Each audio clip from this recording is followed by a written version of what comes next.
चलो शुरू करते हैं। ये कहानी शुरू होती है कैम्बल फैमिली के कास्टल से। मेन गाय सोचता है, रुको जरा, क्या मैं अभी कार क्रैश में नहीं मरा था? मतलब कार एक्सीडेंट? क्या मैं टाइम ट्रेवल कर गया हूँ? ये डेकोरेशन देख के लगता है यूरोपियन स्टाइल का है, और मिरर में जो फेस है वो तो मेरा ही है, जब मैं 17 से 18 का था। लेकिन ये पॉसिबल नहीं, क्योंकि असल में मैं बहुत बड़ा हो चुका हूँ। वो फिर से देखता है, सरप्राइज। और हाँ, जब मैं यंग था अच्छा दिखता था, इससे पहले कि मैं ब्रोक ओवरवेट मेस बन जाऊं। जैसे ही वो सोच रहा है कि शायद ये कोई सपना है, जैसे लोग मिजरेबल लाइफ के बाद रीइंकार्नेट होते हैं, वो एक छोटा नाइफ उठाता है और कंफर्म करने के लिए खुद को कट करता है। खून निकल आता है। कहता है, छोटा सा कट है, लेकिन दर्द तो बहुत हो रहा है। और खून चाटते हुए बोलता है, ये तो बहुत ज्यादा रियल लग रहा है। अचानक उसकी मेमोरीज वापस आने लगती हैं, जिसमें वो रीइंकार्नेट हुआ है। उसका नाम है मून कैम्बेल, एक गरीब आदमी जिसने अपने सारे टाइटल्स खो दिए, बेगर बन गया और फैमिली ने भी छोड़ दिया। उसके पिता ने तो वार्निंग दी थी, हमारी जमीन पर कदम रखा तो मार देंगे। शायद उसने कोई बहुत बड़ा गुनाह किया था। वो अपना चेहरा पकड़कर कहता है, सोचा था ये बस एक कोइंसिडेंस है, लेकिन नहीं।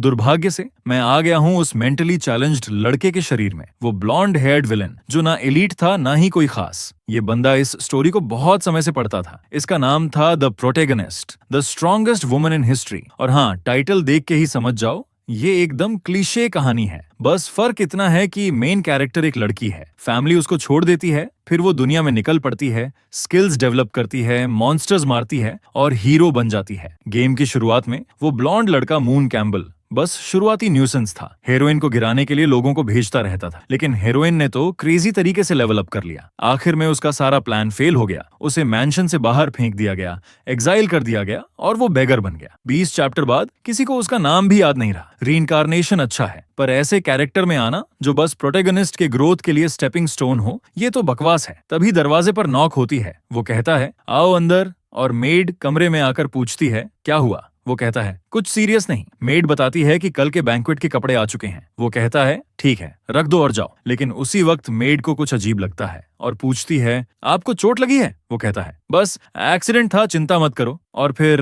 10 रुपए लगाओ गैस करने में कि अब वो क्या करेगी। हाँ, वो नीचे झुककर उसका खून साफ करने लगती है। ये मेड तो सीरियस मोटिवेटेड वर्कर है, सैलरी बढ़नी चाहिए इसकी। वो यहाँ तक कह देती है, प्लीज अपने आप को ऐसे हर्ट मत करो। बंदा इतना ब्लश करने लगता है कि सोचता है, ये मोमेंट मैं जिंदगी भर याद रखूंगा। फिर वो टॉप की तरह घूमकर कहती है, मैं निकल रही हूँ, अपना ध्यान रखना। जैसे ही दरवाजा बंद होता है, ये लड़का वहीं बैठा ब्लश कर रहा है, बड़बड़ा रहा है, ये दुनिया परफेक्ट है। चेहरा ढककर इधर उधर लौट रहा है, जैसे आसमान में उड़ रहा हो, क्योंकि ये होपलेस ओटाकू है। उधर मेड बाहर सोच रही है, अजीब है, इसने थैंक यू कहा। पहले तो ये पूरी तरह जर्क था। अब हमारा लड़का सोचता है, जो बंदा हैंडसम पैदा हुआ, नोबल फैमिली में पला, उसके पास क्यूट मेड थी, वो बेवकूफ कैसे हुआ कि प्रोटैगनिस्ट को प्रोवोक कर दिया? असल में उसे एग्जाइल किया गया क्योंकि उसने तीसरी प्रिंसेस को ड्रग करने की कोशिश की थी। लेकिन अब जब मुझे पता है आगे क्या होगा, तो बस उस रास्ते से दूर रहना है। अपनी ये आरामदायक जिंदगी बचाने के लिए सबसे पहला काम जो करना है, वो है उस सेरेमोनी से सावधान रहना, जहां से सारा केओस शुरू होता है। और तभी उसको याद आता है, वो थिक थाइज वाली मेड तो बैंक्वेट का आउटफिट ऑलरेडी ले आई थी और बोली थी कि ये कल है। अब भाई बेड पर लॉटपोट हो रहा है। सिस्टम, गॉडेस, ग्रैंडपा मंक सबको बुला रहा है कि कोई तो उसको चीट या पावर अप दे दे। प्रॉब्लम ये है कि अगर बैंक्वेट कल है, तो मतलब वो ऑलरेडी प्रोटैगनिस्ट के साथ काफी गड़बड़ कर चुका है। अब बस ये उम्मीद है कि हेरोइन ओवरबोर्ड ना जाए, मतलब उसके चेहरे पर स्टॉर्म ना कर दे, और अगर कर भी दे तो ब्लैक टाइट्स पहनकर और आराम से। हाँ, टेस्ट तो भाई का बड़ा रिफाइंड है, लेकिन अब उसने मन बना लिया है। कल जैसे ही हेरोइन को देखेगा, सीधा दौड़कर जाएगा, 3 बार घुटनों पर गिरेगा और माफी मांगेगा। तभी थक, किसी ने उसके सर पर मारा। वो गुस्से में चिल्लाता है, कौन था ये?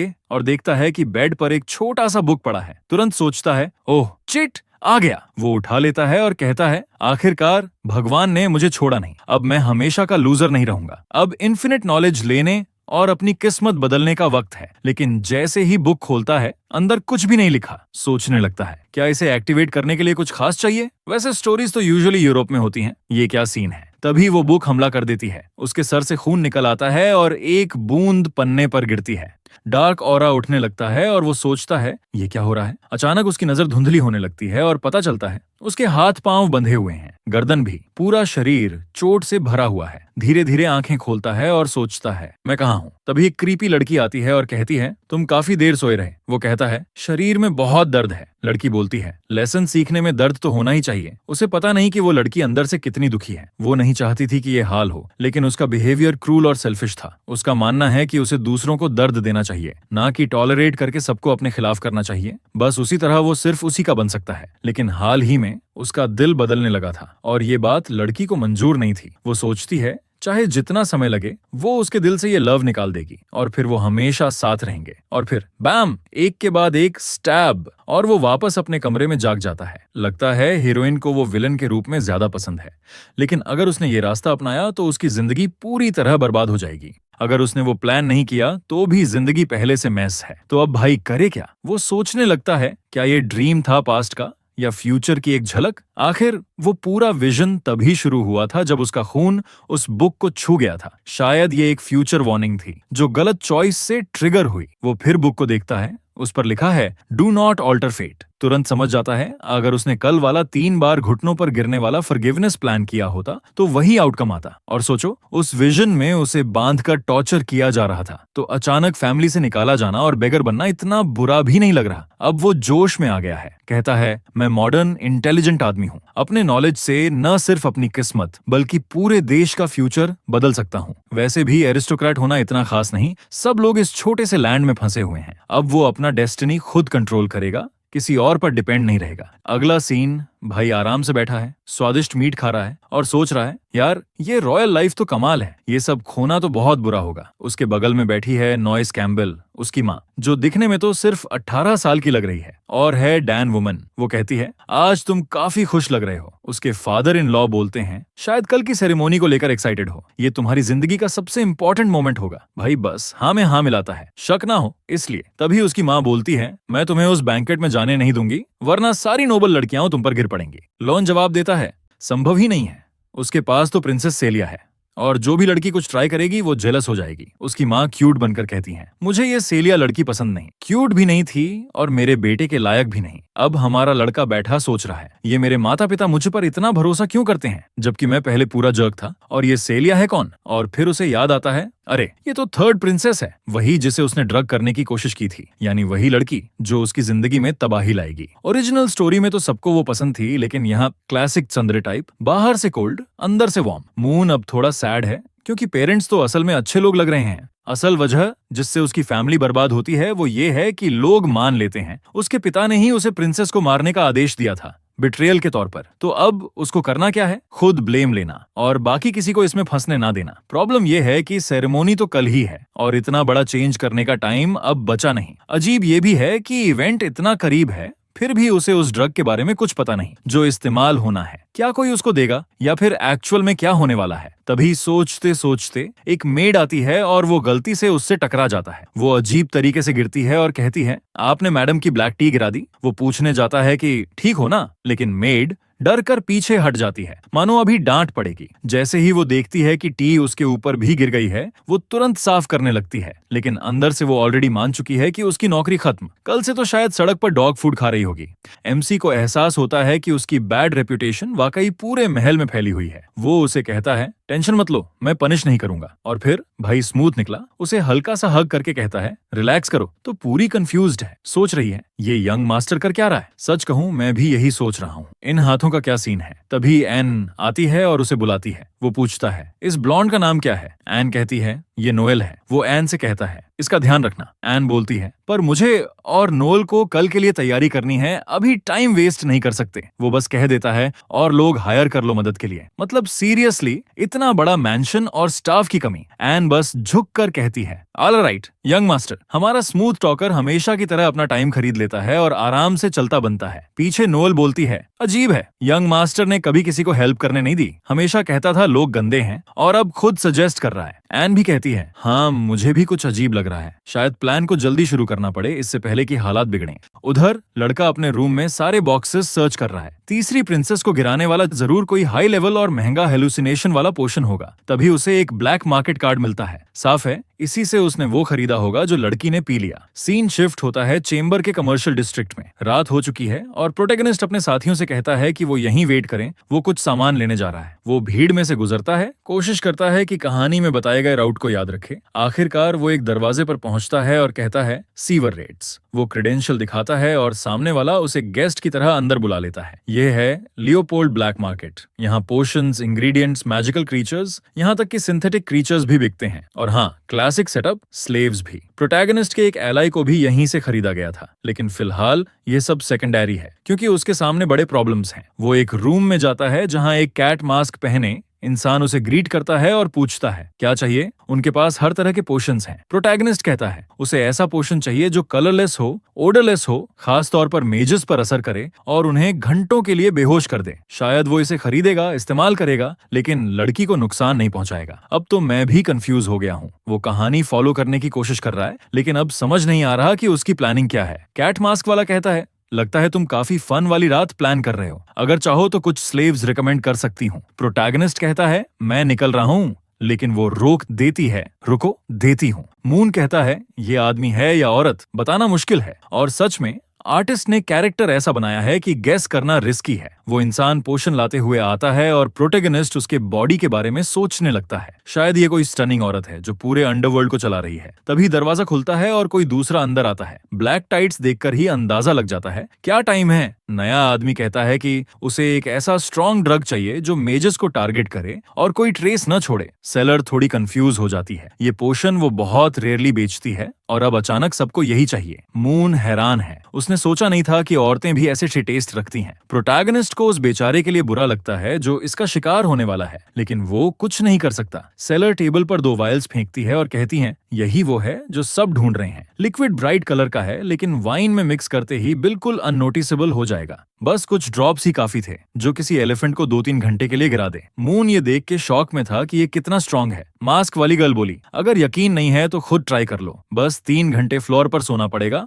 और फुल प्राइस भी देना पड़ेगा। प्रॉब्लम बस एक थी, प्राइस 1,30,000 अमीलियस। पास खड़ी दूसरी मास्क वुमन बोली मेरे पास अमीलियस नहीं, पर पेमेंट का दूसरा तरीका है। उसने एक लेटर दिखाया और सेलर बोली इतनी वैल्यू वाली चीज को एक्सेप्ट करना मुश्किल है। वो लेटर पढ़ती है और पूछती है ये सच है। वो मिस्टीरियस फिगर बोली तुम चाहो तो अपने स्किल से वेरीफाई कर लो। सच कहें तो ये एन ही होगी। और कौन? सेलर बोली ठीक है, पोशन तुम्हारा। मास्क्ड वुमन ने पोशन उठाया, थैंक्स बोला और निकलने लगी। मून बोला इसका बिल मेरे कार्ड पर डाल दो। सेलर ने बोनस पोशन दिया और बोली अगर दोनों को मिलाकर यूज करो तो एक्सपीरियंस और बेहतर होगा। मून ने थैंक्स बोला, बैग में रखा और पूछा जो इन्फो उस औरत ने दी वो क्या थी? सेलर बोली हम पुराने दोस्त हैं, पर अगर तुमको वो इन्फो फेयर प्राइस पर चाहिए तो 9 लाख अमीलियस लगेंगे। मून ने बस उसे देखा और कहा नो थैंक्स। अंदर ही अंदर सोच रहा था सीधा उसके मुंह पर 7 गुना प्राइस वाला स्कैम कर रही है। वो मॉडर्न वर्ल्ड से है, ट्रैप वो पहले ही पहचान लेता है। डोर बंद होते ही सेलर बोली उम्मीद है फिर मिलेंगे। फिर उसने मास्क उतारा, हाँ वो औरत ही थी। अब उसे पता था कि मैंशन में क्या होने वाला है और सोच रही थी कि ये इन्फो किसको बेचे। बेस्ट ऑप्शन दोनों साइड्स को बेचना और पूरी कैओस मचा देना। क्या ये वो प्रोटैगनिस्ट है? लुक्स तो वैसे हैं। अगली रात कैम्बल पैलेस में क्लूलेस नोबल्स इधर उधर घूम रहे थे और बीच में हमारा एमसी खड़ा था। एक मस्टाश वाला जेंटलमैन अपनी तीसरी बेटी के साथ आया। बोला अच्छा होगा अगर ये यंग मिस्टर कैम्बल से मिले। लड़की ने मून को देखा, कांपने लगी और फिर जल्दी से ड्रेस लहराते भाग गई, चिल्लाते हुए मॉम बुला रही है। सच कहें तो ये रिएक्शन डर जैसा लग रहा था, एक्साइटमेंट जैसा नहीं। पापा माफी मांगते हैं, कहते हैं कि वो थोड़ी डरी हुई है और मून बस कह देता है कि कोई बात नहीं। तभी उसे लगता है कि वहाँ जितनी भी लड़कियां हैं कोई भी उसे देखकर खुश नहीं है। साफ है उसकी रेपुटेशन का असर पड़ा है। फिर भी उसके पापा लॉन उसके कंधे पर हाथ रखते हैं और बोलते हैं कि वो उसके बिहेवियर से इम्प्रेस्ड हैं। कहते हैं कि वो सच में मैच्योर हो रहा है और आज की रात वो कैम्बल फैमिली का लड़का नहीं बल्कि मैन बनेगा। मून शुक्रिया कहता है और वादा करता है कि पूरी कोशिश करेगा। अचानक एंट्रेंस पर कोई आवाज लगाता है कि सब चुप हो जाए। लियोपोल्ड एम्पायर के थ्रोन के तीसरे वारिस आ रहे हैं, वो जिनके पास है बर्फ जैसी प्योर पावर, आइस गॉडेस तीसरी प्रिंसेस सीलिया। लॉन बोलते हैं कि वो गेस्ट से मिलने जा रहे हैं और मून को कहते हैं कि सीलिया का ख्याल रखे। मून आगे बढ़कर प्रिंसेस को पुकारता है, काफी टाइम हो गया प्रिंसेस, और उसकी तारीफ करता है। उसके बालों में छोटे छोटे स्पार्कल्स हैं, बिल्कुल पैमॉन की तरह। सच कहें तो लड़की की प्रेजेंस ही अलग है। वो कॉम्प्लीमेंट के लिए शुक्रिया कहती है। मून मीठा और जेंटल बन रहा है और सीलिया को लगने लगता है कि कुछ तो गड़बड़ है। फिर वो कहता है कि शायद वो ट्रैवल से थक गई होगी और उसे थोड़ा रेस्ट करने का सजेशन देता है। जैसे ही वो आगे बढ़ती है सारे नोबल्स उसे झुककर सलाम करते हैं और सीलिया सोचती है आज ये बंदा इतना पोलाइट क्यों है। उसी वक्त कैम्बल कुछ लोगों की बातें सुनता है किसी इलेजिटिमेट बेटी के बारे में जिसने अपने हस्बैंड के साथ ड्यूअल किया था। लोगों को वो लड़की पसंद नहीं है क्योंकि वो डिवोर्स्ड है और अब एयर बनना चाहती है। बाकी लोग उन्हें रोकते हैं कि ऐसी बातें मत करो, ये तो पागलपन है। और फिर आती है इस दुनिया की मेन कैरेक्टर एरियल बुगार्ड, काले बाल, सिंपल लुक्स वाली। सच कहूं तो थोड़ी बेसिक है, लेकिन मेन कैरेक्टर्स अक्सर ऐसे ही होते हैं। वो नॉर्मल तरीके से मून को ग्रीट करती है। मून ऑकवर्ड होकर कह देता है कि वो अच्छा है और उसे वेलकम करता है। तभी एक बड़ा सा आदमी बीच में आकर पूछता है कि वो यंग मास्टर से ऐसे कैजुअली कैसे बात कर सकती है। मून उसे चुप करा देता है और कहता है कि कोई दिक्कत नहीं, एरियल जैसे चाहे वैसे बात कर सकती है। इतना पोलाइट तो वो पहले ही रह चुका है। एरियल थोड़ी शॉक में चली जाती है। वो सोचती है ये वही बंदा है जो मुझे इलेजिटिमेट बेटी समझकर इग्नोर करता था, अब अचानक मेरा नाम सही प्रोनाउंस कैसे कर रहा है। तभी कोई उसका हाथ पकड़कर मिसेस लिया बुलाता है। एरियल का फ्रेंड भी हैरान है क्योंकि कैम्बल उसका पूरा नाम जानता है, मिस लिया एंजल। वो उसका हाथ पकड़ने जाता है, लेकिन आरियल तुरंत थप्पड़ मार के हटा देती है और बोलती है ये चालाकी वाला ड्रामा बंद करो। फिर वो उसे पकड़कर बोलती है ध्यान से सुनो, मैं यहाँ तुम्हारे फादर की वजह से आई हूँ, तो कोई भी शेडी काम करने का सोचना भी मत। अगर तुमने मेरे या लिया के साथ कुछ ऑफल करने की कोशिश भी की तो यहाँ से जिंदा निकलना भूल जाओ। ये कहकर वो चली जाती है। मैं तो पहले ही उसे पसंद करने लगा हूँ। वो बाहर से राइटशियस हीरो बन रही है, लेकिन अंदर से चाहती है कि वो ट्रबल करे। मून भी सोचता है कि जैसे उसने गेस किया था, प्रोटैगनिस्ट से डील करना मुश्किल होने वाला है, लेकिन उसे परवाह नहीं। रात खत्म होते ही दोनों अपने अपने रास्ते चले जाएंगे और फिर कभी नहीं मिलेंगे। थोड़ी देर बाद वो स्टेज पर स्पीच देता है। टर्न्स आउट आज उसका बर्थडे है। 18 साल का हो गया। सब लोग क्लैप करते हैं और उसकी तारीफ करते हैं। वो लगभग फिर से इमोशनल होने वाला था, लेकिन अब असली काम का टाइम है। वो चारों तरफ देखता है और मिरर के पास पेमेंट लुक लाइक को चिल करते हुए देखता है। वो पास जाकर इंट्रोड्यूस करता है और माफी मांगते हुए बोलता है कि उम्मीद है वो रूड नहीं लग रहा। फिर डांस के लिए इनवाइट करता है। मन में लगता है क्या ये अब रॉयल्टी बन गया, और हाँ, वो मान भी जाती है। वो गर्ल भी कमाल लग रही है। आउटफिट में प्रॉपर फियर पावर है। एक्सेसरीज तो जैसे बाहर फटने को तैयार हैं। उधर नोबल्स ऑकवर्ड खड़े हैं और प्रोटैगनिस्ट केक खा रहा है, जबकि वो तीसरी प्रिंसेस के साथ डांस कर रहा है।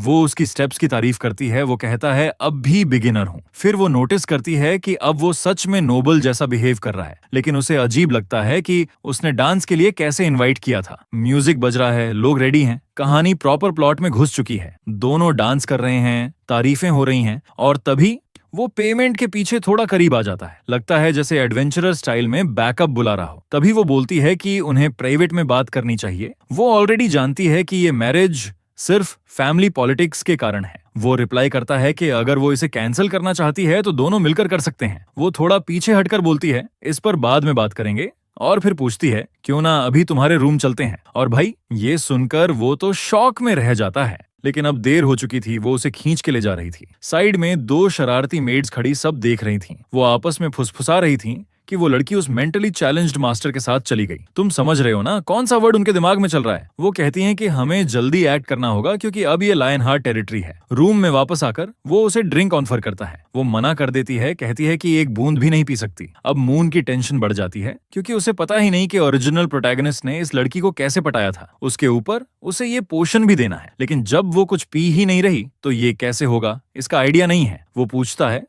तुम्हें क्या पीना पसंद है। वो कहती है कॉफी। फिर तुरंत बदलकर कहती है कि ब्लैक टी भी चलेगी। असल में वहां सिर्फ ब्लैक टी और वाइन ही अवेलेबल थी। वो थोड़ा कंफ्यूज्ड होती है, लेकिन वो बोल देता है मैं ले आता हूँ। इधर वो बैठी सोच रही है ये टी बनाने में इतना एक्साइटेड क्यों है। असल में पीछे वो पोशन मिला रहा है। मुझे लगा ये स्लीपिंग पोशन होगा, लेकिन अचानक वो बोल देता है कि ये वाला एक ड्रॉप किसी को लव में डाल देता है। इसके साथ एक और वायल भी थी जिसे वो इस्तेमाल नहीं करता क्योंकि इफेक्ट का भरोसा नहीं। तभी वो उसे बुलाती है। वो घबरा कर बोलता है बस रेडी है, लेकिन जल्दी में घूमते घूमते कुछ पोशन गिर जाता है और दूसरे वायल पर भी। वो असल में अफ्रोडीजियक था। वो राहत की सांस लेता है कि दोनों पोशंस कोई मैजिकल ट्रेस नहीं छोड़ते। फिर नीचे देखता है तो पता चलता है कि अच्छा खासा पोशन फ्लोर पर गिर गया है। उसका प्लान था थोड़ा बेचकर पैसे बनाने का, लेकिन अब गया काम से। टी लेकर वापस आता है और कोई विंडो से झांक रहा है। पेमॉन, वो तीसरी प्रिंसेस, कहती है कि कैम्बल फैमिली की ब्लैक टी तो अजीब रेड और शाइनी लग रही है। वो समझाता है कि ये ईस्ट का रेयर हर्ब है, बहुत ही स्पेशल। वो हाँ में हाँ मिलाती है और बोलती है पहले तुम पी लो। मून कहता है क्या पेमॉन,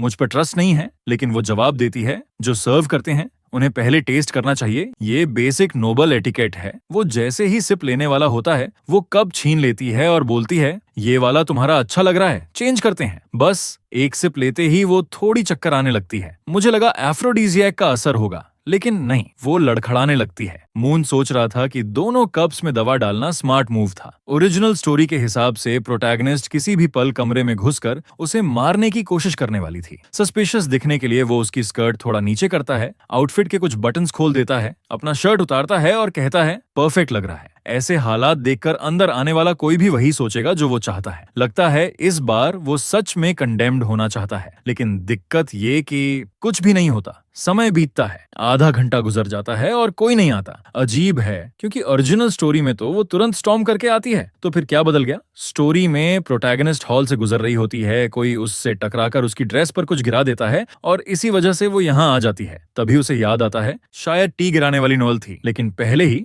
उसने एन को कहा था कि नोएल को रेस्ट करने दो, और इसी से पूरा चेन ऑफ इवेंट्स बिगड़ गया। और तभी वो लड़की आंखें खोल देती है जब उसका मास्टर प्लान अभी चल ही रहा था। वो उठ खड़ी होती है। असल में एफ्रोडीजियक उसी कप में चला गया था जो उसने उससे छीन लिया था। अब वो खड़ा सोच रहा है कि अचानक कमरे में ठंड क्यों लग रही है। तभी एक हाथ उसका चेहरा पकड़ता है और फ्रीजिंग मैजिक का ब्लास्ट उसे जमीन पर गिरा देता है। वो पेटन से कहता है काम डाउन, मैं एक्सप्लेन कर सकता हूँ। लेकिन वो कहती है एक्सप्लेन करने की जरूरत नहीं। यहीं उसे एहसास होता है कि इस लड़की में कुछ गड़बड़ है। वो कहता है कि डॉक्टर बुलाने जा रहा हूँ, लेकिन देर हो चुकी है। उसकी रिस्ट्स पहले ही पिंड हो चुकी हैं। वो धीरे से कहती है कि उसकी बॉडी ठंडी लग रही है और उसकी गर्म। वो फिर से कहता है काम डाउन, लेकिन नहीं, वो सीधा उसे किस कर देती है। अब वो दुआ कर रहा है कि एरियल आकर उसे बचा ले, वरना ये छोटा सा एक्ट असली बन जाएगा। और वहीं एरियल हॉल में चल रही है, परेशान क्योंकि उसकी ड्रेस पर दाग लग गया है। तभी उसे कुछ अजीब आवाजें सुनाई देती हैं। एन आकर कहती है ये एरिया रिस्ट्रिक्टेड है। एरियल को अजीब लगता है, लेकिन एन जल्दी से कहती है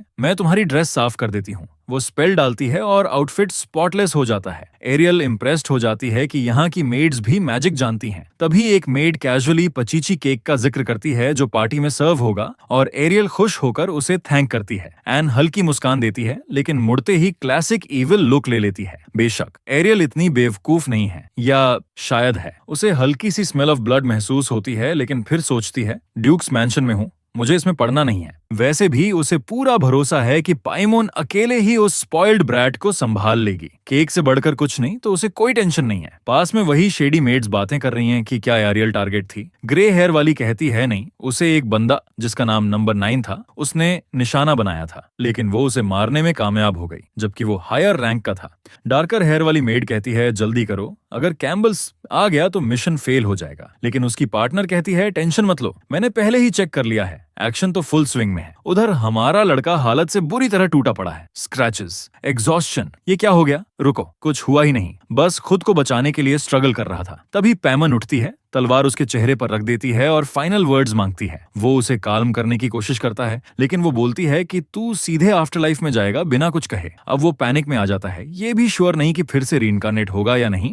तो वो ब्लर्ट्स आउट करता है कि उसकी इंटेंशंस प्योर लव से आई थी। वो इमोशन से ग्लो करता हुआ उम्मीद करता है कि गॉड्स उसे दूसरा चांस देंगे, लेकिन उसकी गर्दन लगभग कट ही जाती है। वो कोल्ड टोन में बोलती है तू सच में डिस्गस्टिंग है। वो माफी मांगता है और कहता है चिल करो, हमने तो ऑल द वे भी नहीं किया। लेकिन वो झट से बोलती है कि सिंसियर एक्शंस बोलने के लिए भी तू फिल्थी है। अगर तू सच में मेहनत करके उसे विन करने की कोशिश करता तो शायद वो मैरिज मान भी लेती, लेकिन तूने तो गंदा तरीका अपनाया, ड्रग्स और ट्रिकरी। वो कहता है उसका इंसल्ट करने का कोई इरादा नहीं था। वो उसे कट करती है और कहती है घुटनों पर बैठ। तभी अचानक दरवाजे के दूसरी तरफ कुछ उसका ध्यान खींचता है। वो उसकी गर्दन पकड़कर उसे मजबूर करती है कि बाहर सबको छोड़ने का आदेश दे। फिर उसे जमीन पर फेंक देती है और कहती है कपड़े पहन और जो भी दरवाजे पर है उससे निपट, वैसे भी तू मरने ही वाला है। अब बेचारा 3 बुरी ऑप्शंस में फंस गया, या तो सीलिया मार दे, या किंग फांसी दे दे, या फिर कोई अजनबी उसे किसी अजीब डंजन में फंसा दे। रुको, क्या वो प्रोटैगनिस्ट था? नहीं, वो तो कोई और लूनेटिक लग रहा था। उधर दूसरी लड़की आराम से अपनी टाइट्स पहन रही है और बोल रही है वो किसी भी वक्त मर जाएगा। मून दरवाजा खोलता है और चौंक जाता है। वो वही मेड है जो कहती है कि उन्होंने थोड़ा टाइम साथ बिताया था और वो खाना लाई है। वो कहता है रख दो और थैंक्स। वो सोचता है कि उसने इस लड़की को पहले कभी नहीं देखा, तो फिर ये है कौन? वो बताती है कि उसे बैंक्वेट में मदद करने के लिए हायर किया गया है, जो उसे अजीब लगता है क्योंकि कोई नई मेड या स्टाफ लाने की इजाजत नहीं थी। वो भी मानती है और अचानक आगे कूदकर उसे गिरा देती है। उसी पल उसे एहसास होता है कि उसका असली टारगेट पैमन है। वो 2 नाइव्स लेकर छलांग लगाती है, लेकिन अचानक बूम, एक एक्सप्लोजन होता है और जब वो देखता है तो आइस क्वीन ने किसी तरह खुद को बचा लिया है। पैमोन गुस्से में पूछती है क्या मेरे बेवकूफ भाई ने ये असैसिन भेजा है? मेड कहती है कि डिटेल्स कॉन्फिडेंशियल हैं। दूसरे कमरे में गोल्डन ऑर्ब्स तैर रहे हैं और फुसफुसा रहे हैं कि आज रात प्रिंसेस को कैम्बल एस्टेट में मार दिया जाएगा और किसी का चैप्टर खत्म हो जाएगा। एक सफेद बालों वाली लड़की भी नजर आती है जो क्लियरली जानती है कि क्या हो रहा है। एक्सप्लोजन के बाद मेड पीछे हटती है और मानती है कि पाइमोन का मैजिक उसकी उम्मीद से कहीं ज्यादा डेंस है। लेकिन उसका एक्सप्रेशन बदल जाता है जब वो इनकैंटेशन सुनती है। पैमोन अब आइस स्पीयर लेकर उस पर वार करने वाली है, लगभग उसकी खोपड़ी भेद देती है। जब दोनों जबरदस्त क्लैश कर रहे होते हैं, हमारा बंदा सोचता है जब गॉड्स लड़ते हैं तो मॉर्टल्स सफर करते हैं। वो दरवाजा खोलने की कोशिश करता है लेकिन वो सील हो चुका है। वो किसी चीज के पीछे छिप जाता है और सोचता है कि ये डैम मेड ने कोई बैरियर स्पेल डाल दी है ताकि कोई अंदर ना आ सके।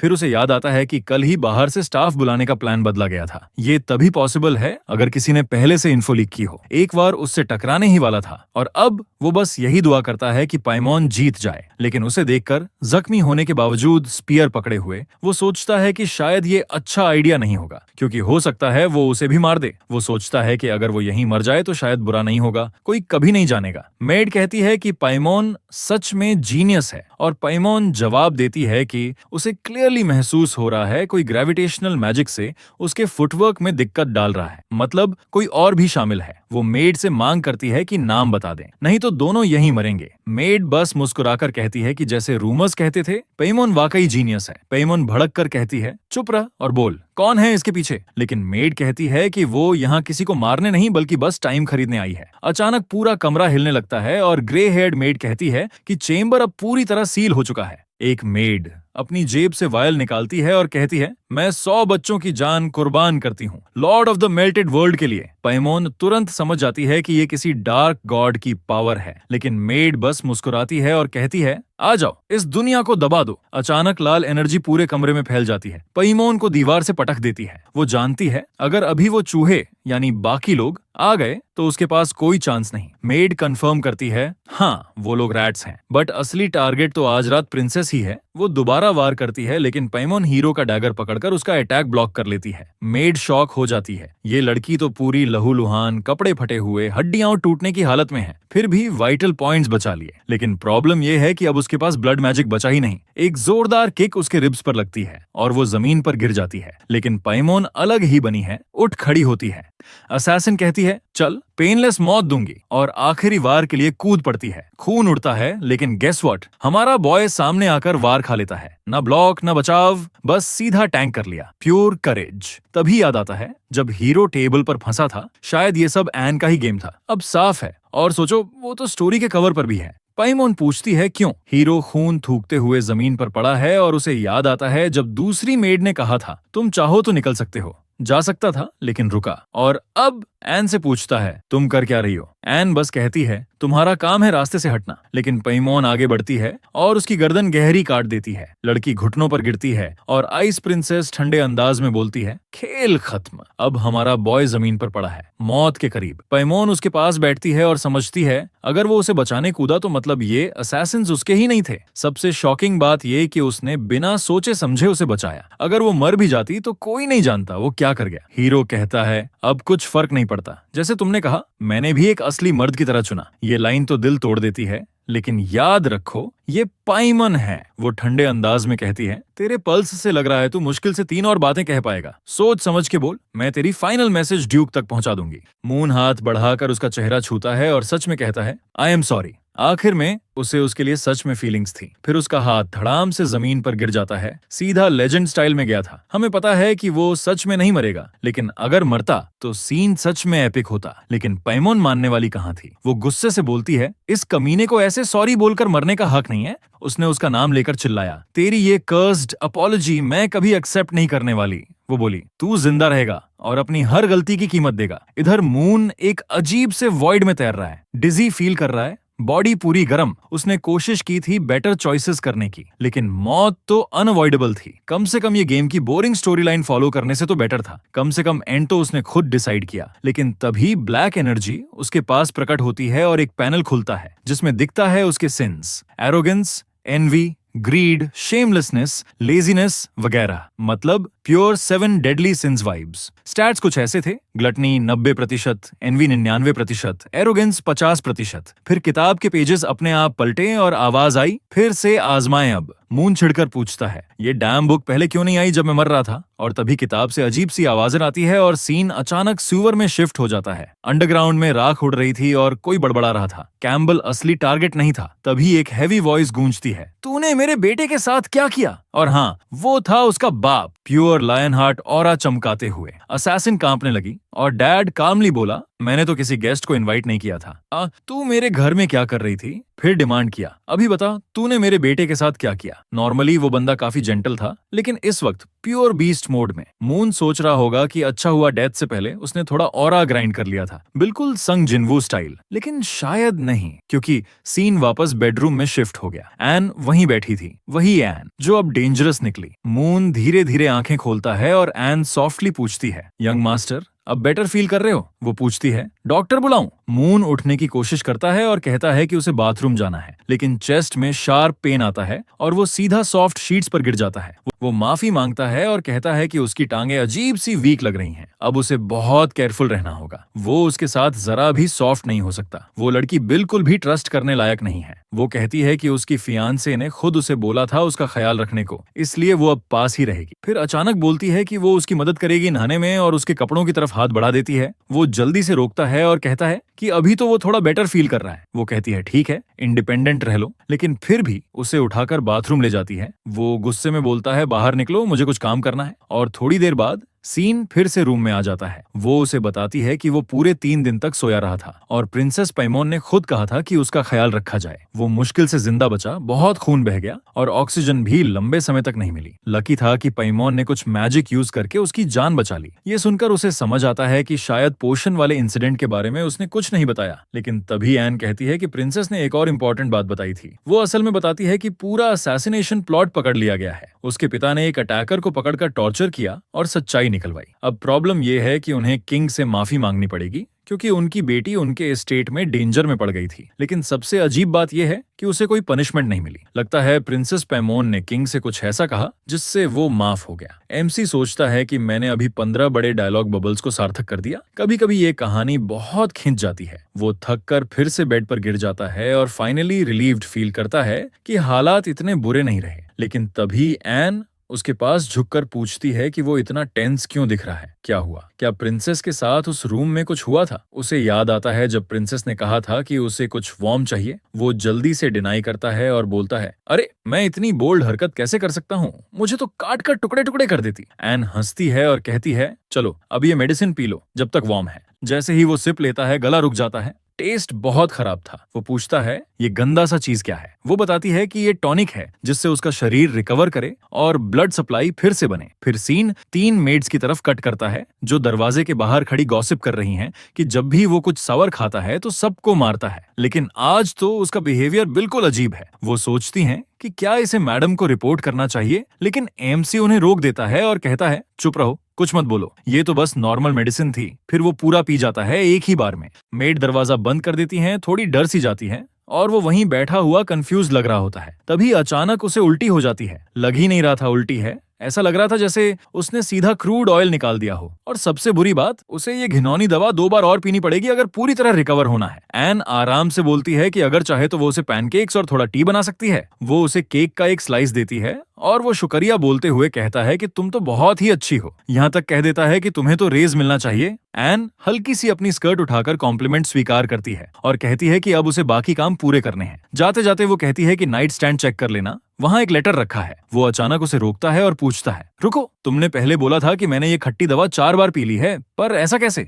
मुंह में जाते ही तो मैं उल्टी कर देता हूँ। एन बिल्कुल काम होकर जवाब देती है। वो अपने मुंह में शुगर रखती थी और फिर उसे पास कर देती थी। वो आधा सेकंड रिलैक्स होता है, फिर अचानक उसके दिमाग में पूरा सीन क्लिक करता है और अब वो तकिए में मुंह छुपाकर चीख रहा होता है। लेकिन सच कहें तो बिस्तर पर लेटे लेटे सोच रहा होता है कि अगर ऐसी चीज वाकई इस बिग सिस के साथ हुई तो शायद जिंदगी इतनी बुरी भी नहीं है। लेकिन तभी याद आता है उसने पैमोन को भी किस किया था। वो लेटर उठाता है और उसमें लिखा होता है कि एन अब उसे आधा मर्द मानती है। वो चैन की सांस लेता है, कम से कम क्राइम वाला मामला तो बच गया। थोड़ी देर बाद उसकी मॉम रोते रोते कहती है कि शुक्र है वो जिंदा है, वरना हालात बहुत खतरनाक हो गए थे। वो बात टाल देता है, कुछ भी नहीं था। पर मॉम कहती है, जाओ आईने में देखो, उसके सीने में बड़ा क्रेटर पड़ा हुआ था। वो कंधे उचकाता है, बस छोटी सी स्क्रैच है, जब तक जिंदा हूँ सब ठीक है। डैड भी अग्री करते हैं, ऐसा स्कार तो मेडल जैसा होता है। कहते हैं तुम्हारी वजह से प्रिंसेस बच गई, वरना बड़ा डिजास्टर हो जाता। अब सोचने पर लगता है कि इस दुनिया में कोई मेड नॉर्मल ही नहीं है। यहाँ तक कि जो उसके पास खड़ी है वो भी किसी विशाल वॉरियर जैसी लग रही है। मून कहता है कि वो सब डिटेल जानना चाहता है। उसके डैड बताते हैं कि तीनों असैसिन्स पकड़े गए, काफी मेहनत करनी पड़ी,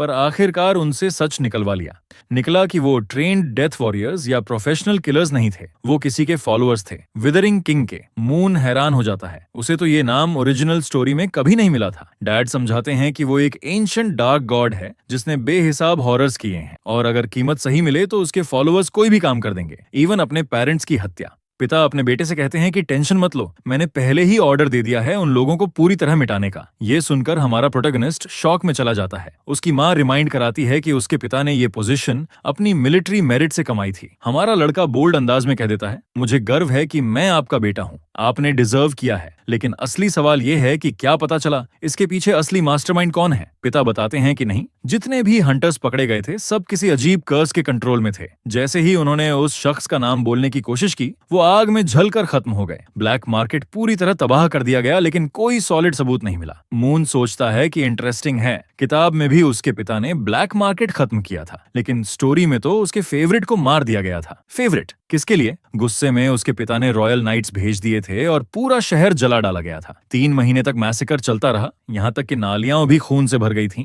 कम से कम इस बार सब जल्दी खत्म हुआ। स्टोरी के हिसाब से ये एरियल के लिए बहुत बड़ा मोमेंट था, एक तरह का ग्रोथ आर्क, जहां उसने ढेर सारे दुश्मनों को हराया और उसकी ऑरा इवॉल्व हो गई। Classic protagonist moment. लेकिन अब वो डेवलपमेंट होने से रह गया, और ये सब सिर्फ इसलिए बदला क्योंकि उसने मेड को 2 दिन की छुट्टी दे दी थी। रात को घर वाले उसे रेस्ट करने को कहते हैं, लेकिन उसे पता है कि उसके पास आराम का टाइम नहीं है, क्योंकि स्टोरी पूरी तरह ऑफ ट्रैक जा रही है। सबसे बुरा ये है कि जितना ज्यादा सब बदलता है उतना ही कम वो ओरिजिनल बुक पर भरोसा कर सकता है। इसलिए उसने एक कॉम्प्लेक्स प्लान बनाया, जिंदा रहना, उस भयानक एंड से बचना जहां उसे टेबल पर बांधकर टॉर्चर किया जाता है, स्ट्रॉन्गर बनना, और सबसे जरूरी बुक पर भरोसा करना बंद करना। वो सोचता है, लेकिन मानता है कि ये इतना आसान नहीं होगा, उसे और ज्यादा कॉशियस रहना होगा। सच तो ये है कि उसे अभी तक क्लियर नहीं है कि विजन में जो शख्स था वो कौन था। एरियल भी नहीं थी, सेलिया भी नहीं, तो फिर आखिर था कौन? वो बेड पर गिरकर सोचता है, ज्यादा ओवर थिंकिंग करने का कोई फायदा नहीं। अभी के लिए प्रायोरिटी सिर्फ स्ट्रॉन्गर बनना है। ड्यूक का बेटा है, रिसोर्सेज की कमी तो नहीं है, पर दिक्कत ये है कि सब बहुत कन्वेंशनल है। और तो और इस बॉडी के ओरिजिनल ओनर ने पूरे 1 साल प्रेस्टिजियस एकेडमी में बिताया और बदले में बस एक बेकार सी लाइट स्पेल सीखी। फिर भी वो पावरफुल आदमी का बेटा है, कुछ तो टैलेंट होगा ही,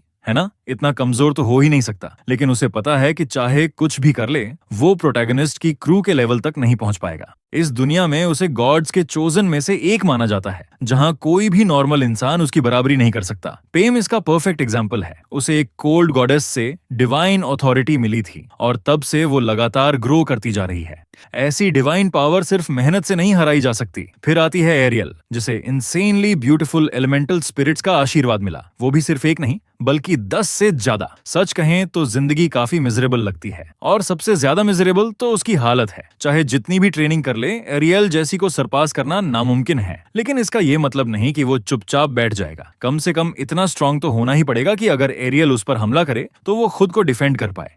अच्छी बात यह है कि शायद अब उसके अंदर नए टैलेंट्स अनलॉक होने वाले हैं। वो अपनी उंगलियां स्नैप करता है और ब्लैक बुक सामने आ जाता है, लेकिन सीधा उसकी क्रॉच पर लग जाता है। वो गुस्से में चिल्लाता है कि ये बेवकूफ हर बार आकर उसे क्यों मारता है। तभी अचानक एक अजीब सी सीटी जैसी आवाज आती है और बुक खुद खुलकर पेजेस पलटने लगती है। अब वो पिछले कुछ दिनों की सारी बातें डिटेल में लिखकर दिखाने लगता है। वो इरिटेट हो जाता है क्योंकि लिखा ऐसा है जैसे वो कोई शेडी क्रीप हो जो उस बेचारी लड़की के साथ कुछ ऑफुल करना चाहता है। तभी उसे एक अजीब चीज दिखती है। टेक्स्ट में एक वर्ड असैसिन लाल चमकने लगता है। अचानक उसके चारों ओर अजीब एनर्जी फैल जाती है। वो चिल्लाता है कि बुक को कम से कम अगली बार वार्निंग देनी चाहिए, और अगले ही पल वो खुद को एक नए कमरे में पाता है। आसपास देखता है तो समझता है कि ये वही डंजन नहीं है, शायद बुक के अंदर की कोई दूसरी जगह है। लेकिन इससे पहले कि कुछ समझ पाए, पीछे से कोई आ जाता है। वो पलटकर देखता है, फिर वही लड़की, वही जिसने पहले उसकी गर्दन पर वार किया था। और बूम, रिएक्ट करने का टाइम ही नहीं मिलता। सब ब्लैकआउट। जब होश आता है तो फिर से बिस्तर पर पड़ा होता है। बेचारे को तो 1 सेकंड का भी मौका नहीं मिला, सीधा 1 हिट में गिर गया। फिर से बुक स्टर करती है। वो देखता है कि उसकी डैगर कॉम्बैट स्किल अब 1% पर है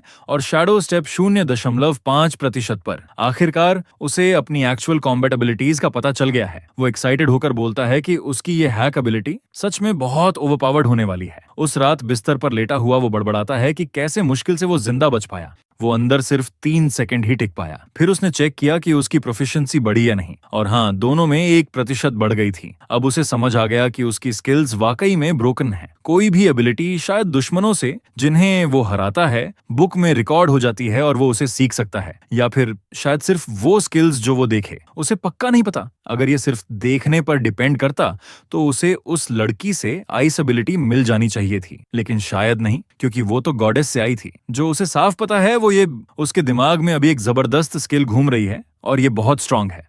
वो एक्साइटेड होकर बड़बड़ाता है कि बस थोड़े टाइम की बात है, वो पावर और वो डैगर एबिलिटीज उसकी होंगी। उसे अभी ये नहीं पता कि प्रोफिशिएंसी जल्दी कैसे बढ़ाई जाए, लेकिन वो पता लगाने वाला है। तभी बुक उसके मुंह पर जोर से लगती है और फिर धड़ाम, उसके सिर पर लात पड़ती है, सीने पर कट लगते हैं और पूरा शरीर चिथड़े चिथड़े हो जाता है। बाहर एन दरवाजा नॉक करती है और उसे पुकारती है। अंदर आकर वो उसे कंबल के नीचे देखती है और थोड़ी कंफ्यूज्ड हो जाती है। ये देख के वो हंसती है और कहती है, मजेदार है, वो अभी भी वैसे ही सोता है जैसे बचपन में। कितना क्यूट लड़का है। फिर वो एक हीट प्रिजर्विंग स्पेल इस्तेमाल करती है और कहती है कि अभी जगाएगी नहीं, लेकिन सच कहूं तो ऐसा लगता है जैसे वो सीक्रेटली किसी डीमन में बदल जाएगी, क्योंकि इतना प्यारा स्माइल जेन्युइन हो ही नहीं सकता। जैसे ही एन दरवाजा बंद करती है, वो कंबल के नीचे से निकलता है और गुस्से में बड़बड़ाता है कि उस कर्स्ड बुक ने सीधा उसकी ग्रोइन पे मार दिया, या शायद उसे सिर्फ चीप ट्रिक्स लग रही हो। जो भी हो, उसने ठान लिया है कि वो फिर से उस ड्रीम में कूदेगा जब तक उसे हरा न दे। सूरज निकलता है और तब तक वो एक 185 बार कोशिश कर चुका था। ये तो नेक्स्ट लेवल मेंटल टफनेस है। हर बार मर जाता है, लेकिन अब वो 30 सेकंड तक टिक रहा है।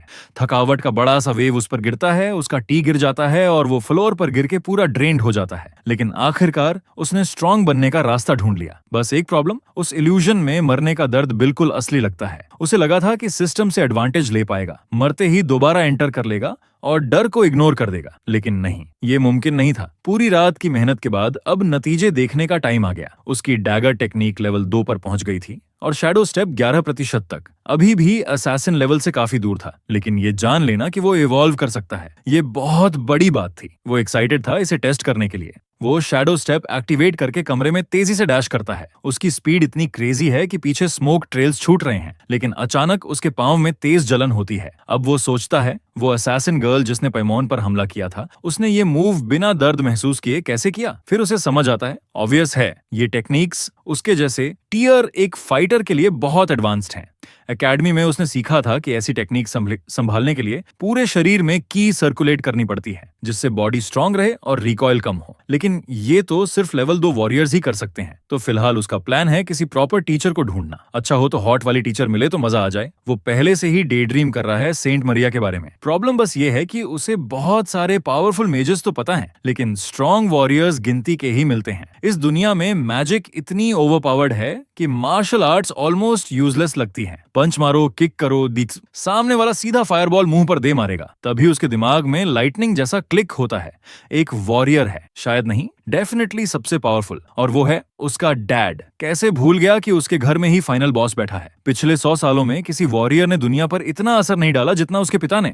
15 की उम्र में रॉयल गार्ड, 20 में रिबल फोर्सेस को क्रश कर दिया, 27 पर एम्पायर का मार्शल और 32 की उम्र में मिला टाइटल लायन हार्ट किंग। कभी कोई लड़ाई नहीं हारा। सच में लेजेंड है। अब उसे लगता है कि मून डिजर्व करता था वो ट्रेजिक एंडिंग। उसके पास सब कुछ था, परफेक्ट लाइफ और ऐसा पिता जो उसे सब सिखा सकता था, पर उसने सब वेस्ट कर दिया। अब वो ठान लेता है कि वो अपने डैड से पर्सनल ट्रेनिंग लेगा। नॉर्मली लगता कि डैड मना कर देगा, लेकिन ऐसा नहीं होता। उसी वक्त एन नॉक करती है और बताती है कि एक मास्टर उससे मिलने आया है। वो बाहर निकलता है और कहता है, परफेक्ट टाइमिंग। वो तो वैसे भी यही मांगने वाला था। बाहर जाते ही उसे 2 और मेड्स मिलती हैं। उनमें से एक ग्लासेस पहने हुए है, शायद पहली बार स्टोरी में कोई स्लिम लड़की दिखी है। मून नोटिस करता है कि अब सब एन को हेडमेड कह रहे हैं। वो कॉम्प्लीमेंट देता है, लगता है प्रमोशन मिल गई। एन एक्सप्लेन करती है कि पिछली हेडमेड ने उसके जागने के बाद रिजाइन कर दिया था, इसलिए उसने वो पोजीशन ले ली। मून सोचता है शायद उसकी वजह से उसे निकाला गया होगा। थोड़ी कंफ्यूजन होती है, लेकिन एन उसे समझाती है कि चिंता मत करो, भले ही अब वो हेडमेड नहीं है, लेकिन अब भी इस हाउस होल्ड का हिस्सा है। और तभी उसकी माँ उसे बड़ा अजीब सा हक देती है। वो उसे पकड़कर कहती है कि वो उसे 1000 बार मम्मी बुलाए। फिर वो उसका सिर अपने पेट पर दबाती है और कहती है, सुनो। पता चलता है कि हाँ, वो प्रेग्नेंट है, यानी मून का एक छोटा भाई या बहन आने वाला है। तभी पिता अंदर आते हैं और उसे आराम करने को कहते हैं। लड़का अभी अभी बिस्तर से उठा है रिकवरी के बाद, तो ज्यादा एक्साइट मत हो। थोड़ी देर बाद मून को पता चलता है कि उसके पिता फिर से फ्रंट लाइंस पर जा रहे हैं। और हाँ, क्या हम उस मेड की बात कर सकते हैं जो उसके पिता के पास खड़ी है? वो काफी मैसिव है। साफ है कि ड्यूक खुद इन औरतों को हायर करता है और उसका टेस्ट भी साफ नजर आता है, काफी रिफाइंड। वो कहते हैं कि आज दोपहर को वो फ्रंट लौट रहे हैं और कम से कम 1 महीने के लिए चले जाएंगे। इस दौरान मून को कैपिटल में रहना होगा। वो मिस फे से कहता है कि सबका ध्यान रखना, लेकिन मून मना करता है। कहता है कि एम्पायर में और भी जनरल्स हैं और वैसे भी वो एक ड्यूक हैं। पर उसके पिता बताते हैं कि लगभग 10 साल की खामोशी के बाद हालात अचानक गंभीर हो गए हैं। बॉर्डर के पास अबिसल डीमंस के संकेत मिले हैं, लेकिन मून जानता है कि ये सिर्फ ध्यान भटकाने का तरीका है ताकि ह्यूमन फोर्सेस बंट जाए। असली इन्वेजन तो 3 साल बाद होता है, जब एरियल सेवियर बनकर उठेगा। मसला ये है कि भले ही उसके पिता ने 1 महीने कहा, लेकिन असल में वो शायद 3 साल तक लौट कर नहीं आएंगे। इसका मतलब मून की प्लान उनसे सोर्ड्समैनशिप सीखने की पूरी तरह से बर्बाद हो गई। तभी ग्रिफन और कैरेज आते हैं और उसके पिता विदा लेते हैं। वो अपनी पत्नी से कहते हैं कि मत रो, वो जल्द लौटेंगे। फिर मून को पास बुलाते हैं और कहते हैं कि वो इम्प्रेस्ड थे जब उसने एम्प्रेस की रक्षा करने के लिए अपनी जान दांव पर लगा दी। वो थी एक सच्चे नाइट की हिम्मत, कैम्बल खून की पहचान। फिर उसे उनके परिवार के सिंबल की याद दिलाते हैं। तलवार ताकत का प्रतीक है और वो एम्पायर की ब्लेड है। ड्रैगन दुश्मन को दर्शाता है जिसे हराना ही उनका धर्म है, यानी उनका परिवार पूरे रेल्म का हथियार है। किसी न किसी मोड़ पर हर आदमी को बैटलफील्ड पर कदम रखना ही होगा, चाहे मून उस राह पर चले या नहीं, इससे फर्क नहीं पड़ता। महत्वपूर्ण ये है कि वो अब एक असली आदमी बन चुका है और इसी वजह से उसके पिता वादा करते हैं कि वो हर रिसोर्स जो उनके पास बचपन में नहीं थी मून के लिए लगाएंगे ताकि वो और भी ताकतवर बन सके। मून चुपचाप खड़ा रहता है। तभी उसके पिता कहते हैं, अब एक गंभीर बात करनी है। वो जानना चाहते हैं कि मून असल में एन के बारे में क्या सोचता है। अचानक पकड़े जाने पर मून कहता है वो अच्छी है, पर क्यों पूछ रहे हैं? उसके पिता बताते हैं कि उन्होंने उस लड़की को बचपन से बड़ा होते देखा है। वो बताता है कि एन किसी अच्छे फैमिली से आती है, स्मार्ट है और सबसे जरूरी बात, वो मून को सिर्फ मास्टर की नजर से नहीं देखती। अगर मून उसे खोना नहीं चाहता तो जल्दी कुछ करना पड़ेगा। मून एकदम कंफ्यूज्ड खड़ा रह जाता है। ये पापा आखिर बोल क्या रहे हैं? ड्यूक फिर साफ साफ बोल देता है, फैमिली को और एयर्स चाहिए। उसकी वाइफ अभी सेकंड चाइल्ड को लेकर प्रेग्नेंट है और वो फिर से फ्रंट लाइंस पर जा रहा है, तो आगे टाइम नहीं मिलेगा। मून घबराते हुए बोलता है कि टेक्निकली उसकी एंगेजमेंट तो पहले से तय है, लेकिन उसके फादर इसे हल्के में लेते हैं। कहते हैं वो तो बस राजनीति है, अगर शादी भी हो गई तो वो मुख्य पत्नी होगी और एन दूसरी पत्नी। फिर उसका चेहरा गंभीर हो जाता है और वो अंतिम फैसला सुना देता है। 3 साल बाद जब वो लौटेगा तब तक मून का बच्चा होना चाहिए, बस यही प्लान है। अब सोचो कैसा रूथलेस डैड है जो एन को उसके सामने ऐसे फेंक देता है। जैसे ही फादर बाहर जाता है, एन अंदर आती है और कहती है उसने अपना नाम सुना। पूछती है कि उसे उससे कुछ चाहिए क्या। सच बताऊं, मुझे लगा मून बात टाल देगा, लेकिन नहीं, वो सीधे बोल देता है कि अभी उसके डैड ने यही कहा है। मून मजाक की तरह कहता है, सीरियस मत लेना, तुम्हारा काम मेड का है, फ्यूचर में तुम अपने रास्ते, मैं अपने रास्ते। फिर अचानक बोल देता है कि तुम परफेक्ट वुमन हो, मुझे यकीन है तुम्हें फ्यूचर में कोई अमेजिंग इंसान मिलेगा और जब भी मिले मुझे बताना, मैं तुम्हें जाने की इजाजत दूंगा। इतना कहकर वो उसके कंधे पर हाथ रखकर कहता है, ब्रेव बनो और अपनी खुशी खुद ढूंढो। फिर एकदम कॉन्फिडेंट होकर वॉक आउट कर जाता है। सोचता है कि उसने मास्टर स्ट्रोक मार दिया, लेकिन असलियत एन के अंदर गुस्से की आग जल रही है। वो लिटरली कांप रही है और धीरे से कहती है, ये सच में बदल गया है, अब और इंतजार नहीं कर सकती, आज रात ही सही। अब आते हैं आज रात पर। मून लेटा सोच रहा है, कुछ भी प्लान के हिसाब से नहीं हो रहा। उसे लगा था कि फादर उसकी मदद करेगा ताकतवर बनने में, पर अब तो वो चला गया। अब उसे सब कुछ अकेले करना होगा। फिलहाल वो एकेडमी से दूरी बना रहा है क्योंकि आधे लोग वहां ऑलरेडी उस ऑल पावरफुल प्रोटैगनिस्ट के दोस्त हैं और ये उसकी सिचुएशन और भी खराब कर देगा। उसे पहले बेसिक्स मास्टर करने होंगे, उसके बाद ही वो दुनिया में कदम रख पाएगा। वो एक और किताब बंद करता है और वो काली किताब उठाता है। खोलते ही पता चलता है कि इसमें बाकी सारी किताबों की नॉलेज पहले से लिखी हुई है। बस कवर देखो, थोड़े पेजेस पलटो और पूरी किताब समझ आ जाती है। लेवल अप करने के लिए परफेक्ट आइटम है ये। लेकिन तभी एन कमरे में आ जाती है, इनोसेंट सी एक्टिंग करती हुई। वो कुछ पढ़ रही है पर मून उसे इग्नोर कर देता है और पूछता है कि खाना लाई है क्या। वो कहती है हाँ। मून बोलता है थोड़ा हल्का लेकर आया करो, लेकिन एन कहती है ये तो उसकी ड्यूटी है। फिर निकालती है विंटेज वाइन जो साल में सिर्फ 100 बॉटल्स बनती हैं और कीमत है 2 लाख कॉइन्स। मून बोलता है मूड नहीं है, वो अभी पढ़ाई कर रहा है, डिस्ट्रैक्शन नहीं चाहिए। लेकिन एन की ग्रिप में बॉटल लिटरली क्रैक हो रही है। वो पूछती है तो फिर क्या पीना चाहोगे? मून कैजुअली बोल देता है कॉफी, ताकि जागा रह सकूं और फोकस कर पाऊं। एन कहती है कॉफी नहीं है, बस वाइन या ब्लैक टी। मून रुक जाता है, कुछ अजीब लग रहा है, जैसे ये पहले भी हुआ हो। एन कप पकड़ाकर माफी मांगती है कि कॉफी बीन्स तो चूहों ने खा लिए, कल फ्रेश ले आएगी। मून बिना देखे ही कप से पी लेता है और तुरंत शॉक लगता है। कप गिरता है, उसकी विजन ब्लर हो जाती है और वो गिरने लगता है। कंफ्यूज्ड होकर पूछता है तुमने धोखा क्यों दिया? लेकिन एन उसे पकड़ लेती है और कहती है मैं कभी तुम्हें बिट्रे नहीं कर सकती, आराम से सो जाओ, मेरा दिल टूट गया है। मैं तुमसे इतना प्यार करती हूँ तो तुम ऐसा कैसे बोल सकते हो? वो आगे कहती है तुम बहुत बदल गए हो, अब तुम्हें मेरे प्यार से प्यूरिफाई होना होगा, हम दोनों हमेशा साथ रहेंगे, दुनिया खत्म होने तक। मून आंखें खोलता है और शॉक में है। वो बंधा हुआ है, हाथ पांव बंधे हुए, और सामने प्रोफेसी वाली लड़की खड़ी है। ये प्रोफेसी तो सच में कर्स्ड लगती है। लड़की यूनिफॉर्म उतारना शुरू कर देती है और कहती है वो ब्लैक मार्केट वाला आदमी कभी फेल नहीं होता। मून घबराकर पूछता है तुम कर क्या रही हो? लेकिन वो तुरंत जवाब देती है तुम अच्छे से जानते हो मैं क्या कर रही हूँ। फिर बताती है 10 साल पहले जब तुम सिर्फ 8 साल के थे, मैं तुम्हारे साथ खड़ी थी। उसी दिन से मेरा अस्तित्व सिर्फ तुम्हारे लिए है और अब मुझे तुम्हें सही रास्ते पर लाना है। मून डरते हुए कहता है कि उसे कुछ समझ नहीं आ रहा, प्लीज उसे छोड़ दो। लेकिन वो बस उसके होंठों पर फिंगर रखकर कहती है कुछ मत बोलो, मैं सब संभाल लूंगी। आज रात को सर से पैर तक, अंदर से लेकर बाहर तक, उसका शरीर, उसकी सोल, उसका हर सेंट, हर बाल, हर एक बूंद खून, सब कुछ अब सिर्फ उसी का होगा। और मून इसमें कुछ भी नहीं कर पाया। अगर कोई कुछ कर सकता है वो सिर्फ व्यूअर्स हैं जो वीडियो को सब्सक्राइब और लाइक कर दें, ताकि मैं और भी ऐसी वीडियोस ला सकूं। देखने के लिए शुक्रिया। मिलते हैं नेक्स्ट पार्ट में, तब तक के लिए गुड बाय।